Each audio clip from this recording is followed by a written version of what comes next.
Bonjour, j'espère que vous allez bien.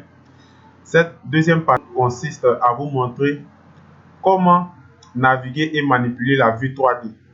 Voilà, donc restez concentrés jusqu'à la fin de la vidéo et n'oubliez pas de vous abonner et d'activer la cloche de notification. Donc, on reste concentré. Nous nous dirigeons tout d'abord ici pour créer un nouveau fichier. Comme ça, vous allez comprendre. Vous cliquez sur l'option pièce et OK. On va juste attendre jusqu'à ce que ça charge. Voilà, il a fini de charger. Vous vous dirigez dans l'option esquisse. J'avais expliqué dans ma première vidéo que cette option est en rapport avec tout ce qui est 2D. Tout ce qui est 2D. Donc, on va se rendre dans esquisse. Je vais appuyer sur esquisse et rotation intelligente. Non, excusez, je vais reprendre. Je vais appuyer sur esquisse. Lorsque vous appuyez sur esquisse, vous allez voir une page qui va apparaître comme ça. Plan de façade. Vous venez, vous sélectionnez en un clic. Lorsque vous sélectionnez en un clic, vous vous dirigez sur ce rectangle en 2D. Vous cliquez sur ce rectangle en 2D pour effectuer un rectangle. En fait, l'objectif de ce rectangle, c'est de dessiner quelque chose en 3D et vous montrer comment naviguer. Est-ce que vous me suivez? Donc, je vais dessiner un rectangle. Après avoir effectué ce rectangle-là, vous venez juste ici. Vous appuyez sur l'élément retour et vous allez voir que des éléments, le rectangle va se présenter comme ça. Voilà. Arrivé à ce stade-là, vous vous dirigez dans l'élément fonction. Quand on dit l'élément, c'est-à-dire dans la fonctionnalité. L'option fonction est en rapport avec tout ce qui est la 2D et, excusez, est la 3D. Ici, c'est un rapport avec la 2D. Ici, c'est un rapport avec la 3D. Donc, je rentre dans l'élément fonction et j'appuie sur extruder. Lorsque je vais appuyer sur extruder, vous allez voir que le rectangle que nous avons réalisé ensemble ici va passer directement en 3D. Donc, j'appuie sur extruder et automatiquement, vous voyez que ce rectangle-là est devenu un objet en 3D. Donc, c'est de vous montrer comment manipuler les zooms, comment naviguer dans SolidWorks. Tout d'abord, lorsque vous appuyez sur la bille de votre souris, c'est-à-dire la molette de votre souris, vous pouvez effectuer un zoom avant, un zoom arrière, un zoom avant, un zoom arrière. Lorsque vous maintenez cette molette-là comme ça, vous pouvez déplacer votre élément en 3D. Voilà, ça c'est les deux premières options. Et la seconde option, c'est quoi? Souvent, vous pouvez être en train de travailler, par exemple, et vous avez perdu votre projet et vous avez du mal à revenir. Il y a un élément qui s'appelle zoom au mieux.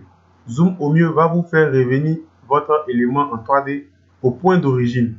Et cette option se trouve ici. Vous cliquez dessus, zoom au mieux, automatiquement vous allez remarquer que votre élément revient au point de départ.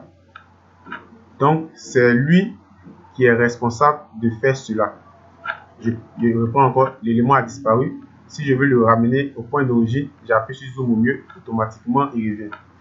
Maintenant, on a zoom fenêtre. Zoom fenêtre, c'est-à-dire je veux seulement zoomer une petite partie de mon élément en 3D.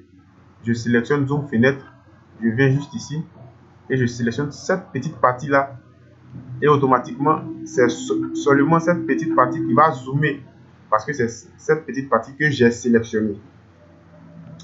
Donc, on va revenir au point de départ. Maintenant, il y a une autre option, c'est zoom précédent.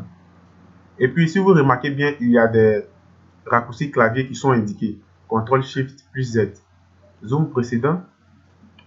Vous remarquez, il va me ramener au zoom précédent. Voilà. Maintenant, juste devant, on a vue d'annotation dynamique. Vue d'annotation dynamique. Ici, on a orientation des vues. C'est-à-dire, vous pouvez orienter votre vue dans différents endroits, c'est-à-dire dans différents sens. Et je m'explique. Je clique ici par exemple.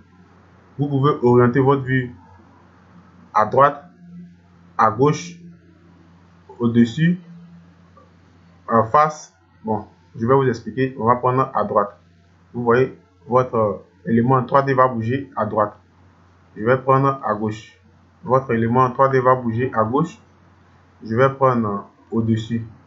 Ainsi de suite. C'est cette partie-là qui est responsable de faire tout cela. Donc, je vais revenir comme il était avant. Voilà. Maintenant, on a style d'affichage. Style d'affichage, c'est comme dans Revit. Souvent, vous avez les différents styles d'affichage. Image ombrée, ligne cachée, supprimée. Bon, je vais appuyer, vous allez comprendre. Sur ligne cachée, supprimée. Au fait, ces options s'appliquent. Mais vous ne pouvez pas les voir, mais ces options s'appliquent. Donc, quelqu'un qui veut arrêter en mode image ombrée, vous devez vous diriger dans cette option-là. Maintenant, ici, c'est les différents types de vues. Les différents types de vues. C'est-à-dire, il y a des vues que vous voulez ajouter à votre espace de travail. C'est ici que vous venez. Ici, on a les grilles. Afficher la grille. On a beaucoup de types de vues ici. Donc, vous venez dans cette option-là. Ici, c'est les différents types de vues, c'est-à-dire les perspectives.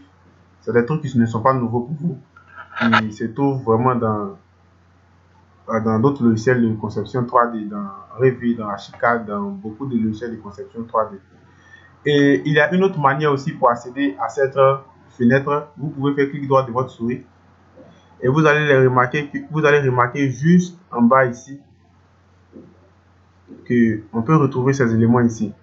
Zoom au mieux, zoom fenêtre, zoom avant, arrière, zoom sur la sélection, rotation de la vue, translater. Ok, cette option, je vous l'ai pas expliqué. Translater, c'est quoi? Cela va vous permettre de déplacer votre élément. Attendez, j'ai appuyé sur l'option translater et automatiquement, vous allez voir une petite croix qui va apparaître. Vous sélectionnez votre élément et vous pouvez vous déplacer comme ça. Ça, c'est le rôle de translater. Vous pouvez vous déplacer comme ça.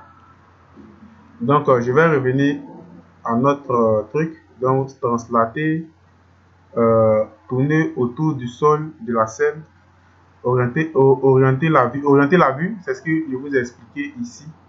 Si vous vous souvenez, la orientation de la vue. Donc, ces options-là, si vous voulez les retrouver, vous pouvez faire clic de votre souris et les retrouver ici. Et en bas, vous allez voir personnaliser le menu. C'est-à-dire, il y a des menus que vous ne désirez pas sur votre projet. Ou bien vous voulez les enlever carrément. Vous appuyez sur personnaliser le menu et automatiquement, s'il y a un zoom que vous voulez décocher, vous le décochez. Automatiquement, il va disparaître ici. Ainsi de suite. Tout dépend de vous. Et j'espère que cette vidéo vous a apporté un plus. Abonnez-vous, partagez. Parce que je vais vous expliquer le logiciel dans toute sa forme, jusqu'à nous allons arriver ensemble au niveau perfectionnement.